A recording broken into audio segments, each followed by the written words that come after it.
for radio and the voice for news, baby. Okay. Um, so tell me, do you remember where the idea for Those Who Wish Me Dead came to you? Yeah, absolutely. It started. It's really a book that's a product of place, and Yeah. I've been on some hiking, backpacking trips in the Beartooth Mountains in Montana and Wyoming, and I was really surprised by just how remote you could get in the lower 48. It is a legitimate wilderness, and Mhm. I was sort of taken aback by the fact that just driving out to where we started our trip, we lost cell phone signal completely about an hour before we even finished driving, which I'm not used to that sort of absolute loss of connectivity. So Right. it was really just I was struck by the beauty of the place, but then also there's a menace and a danger to it that for someone who writes the type of fiction that I do, it just immediately struck me as a really rich idea. And that was about 4 years ago, so it took me a while to begin to see what story would take shape. Yeah. And so the suspense in this one is almost like unbearable. It's kind of intense, which That, is, that pleases me. compliment to I don't you. know if it pleases everyone, but Um, which made me curious. I mean, do you plot everything before you begin your first draft, or do you let the characters kind of speak to you, and do they ever change the kind of direction of things for you as you're writing? oh, absolutely. I can't outline a book to save my life, and there are some books where I have a sense of this is sort of the end game. This is where we will see these characters in this point toward the end of the novel. Those Who Wish Me Dead was not that author friendly. I really needed to do a substantial amount of rewriting. I think I've tried about 7 different entry points into the story. Lots of Hmm. different point of view, different characters, different character relationships, and it wasn't until I got the relationships right and the point of view, sort of the lens of those opening scenes. Once those began to feel natural, then the story really took off. But it never followed the shape that I expected, and that tends to be the rule for me, and that also tends to be a lot more fun when the book's guiding me and I'm not guiding the book. I think that's if I have the choice, that's where I'd like to be. Yeah. And so, the research for this novel must have been pretty fascinating because it's wilderness rescue, tracking, firefighting, survival tactics. I Right. mean, were you just like a really excellent Boy Scout, or where did you learn all that stuff? I don't know how good I am at any of it. I'm not the guy. I'm the guy who's happy to follow the guy who's really good at all of those things. Right. I really do love field research.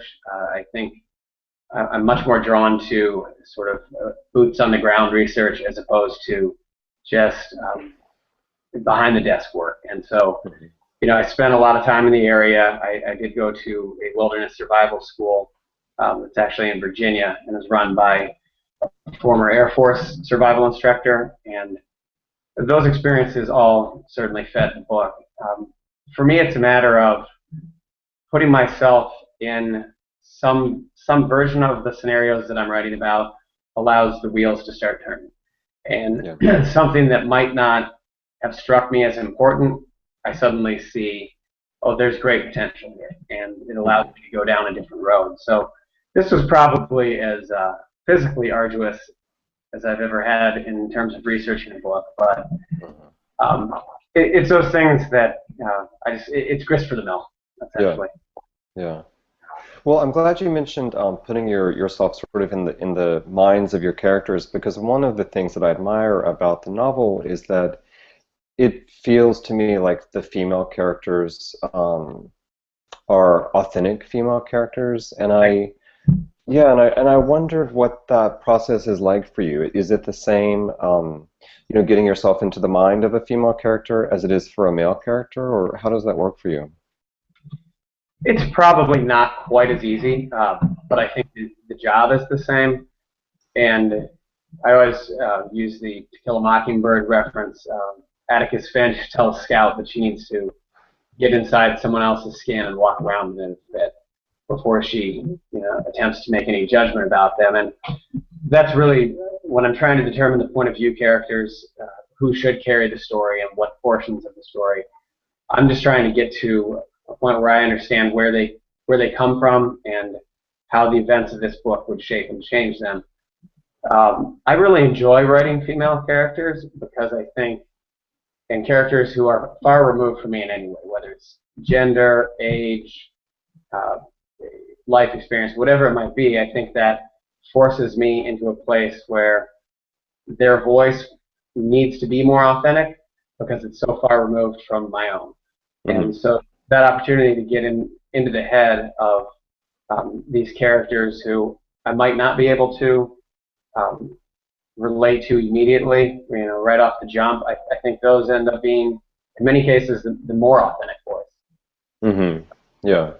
So was there a part of the wilderness training that you loved the best? Like, because I love this detail about the grass, the way that it lays down and the tracking and what that means about not only the people who'd been there, but the wind and all Right. of that. Was there a part of the wilderness training you loved the most? I think, well, the whole thing was very interesting, but I think just the questions of the psychology, Yeah. almost more so than the technical. Mm-hmm. Because you could give everyone the same tools, the same technical training, and some people are going to do better than others in those scenarios. And I was really interested in what that some instructors call it the survivor makeup, others call it, in my book I'd say survivor mentality. What is that, and how do people go to that place and really have the sort of tenacity and determination to, in the face of very negative circumstances, believe that they are going to persevere. When others among us might think, I quit. I'm done. There's no way out of this. And the psychological components were fascinating to me. All of the field craft, I think, is really interesting. To see someone really gifted in those arenas, and to think when I was working with my instructor, his name was Reggie Bennett. I was thinking, okay, this guy could live so much longer in any part of the world, and I would probably be dead within the first 30 minutes. I just somehow wander backwards off a cliff while trying to find my fire starter or something like that. It really is. It's fascinating to see people who are so gifted in those areas. Yeah. It also felt to me like you had a lot of joy writing those brothers. I don't know what that says about me, but yeah. There's a weird part of you, that's what it says. But I wondered, it made me think, like, do you have any favorite villains in literature? Not to put you on the spot. But that is a really good question. I'm trying to think who comes to mind. For the Blackwell brothers in particular, I think of a variety of Westerns, and it seemed as a rule to me in Western film and literature, very rarely did you have the antagonist who was just riding alone. You usually had sort of the lone gunman who was the one who was supposed to set order back in the world. And the conversation between antagonists in those stories fascinated me. And so originally there was just one character, it was Jack Blackwell, and I didn't give him a brother. And I felt as if I was spending way too much time in his head then, and he was reading more along the lines of one of my all-time favorite villains, but Hannibal Lecter and other characters of that ilk are generally in their own thoughts. And when they're most fascinating to me, most compelling, is when they're in conversation. And I thought, well, it'd be really interesting if I could have two guys in conversation all the time around their victim or would-be victim. And that way they can continue that sort of cerebral dialogue that I really enjoyed, but they wouldn't have to be engaging with my protagonist. They could have each other play off of. Yeah. So did you always want to be a thriller writer, or did you start out doing anything differently, or has it always been that sort of I track think for it's you? always fallen into the general vein of suspense. I've done detective novels, I've done some supernatural thrillers, and then this is more of a, I suppose you'd call it an action, chase story. Mhm. So they all sort of fit to me under the broad umbrella of suspense, and that's if I can get the reader to that emotional place where they really are having trouble putting the book down, they really are feeling some fear for the characters, then that's where I want the reader to be. So I guess that will always fall under that heading.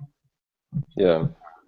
Now I mean, I would say you're a relatively prolific writer. And I don't know if you think of yourself that way, but tell me a little bit about your writing routine so that you're able to publish pretty frequently. Yeah, I've never thought of myself as particularly prolific until I just received finished copies of Those Who Wish Me Dead, and I opened it up and I saw the list of other works by Michael Carita, and I thought, wow, we've got quite a few now. So that sort of snuck up on me. I try to write every day. This is the first time, actually, it's been 2 years since I had a book out. Right? Mhm. I've had a book every year, with the exception of 2013. And so this one feels as if it's been a longer process to me. But when I'm writing, I try to do 1,500 words a day, with the idea there that I need to keep my mind in it. And even if I'm writing long chunks that will end up being discarded, and that happens quite a bit, it it's still keeping my mind present in the story. And for me, that's absolutely imperative to my process. Yeah. And so what's next for you? I'm hoping to have a first draft of the next book done before this one releases, because I tend to rewrite really heavily, Mhm. and I would hate to have to sort of jump out of the home stretch of this novel and go off on tour. I can't write when I travel, so that can be a real distraction. But a few weeks left to try and get that done, and this will be a detective novel, and the tentative title is Last Words. I like those cheerful titles. Those Who Wish Me Dead, Last Words, all the fun, positive emotion. Right, right.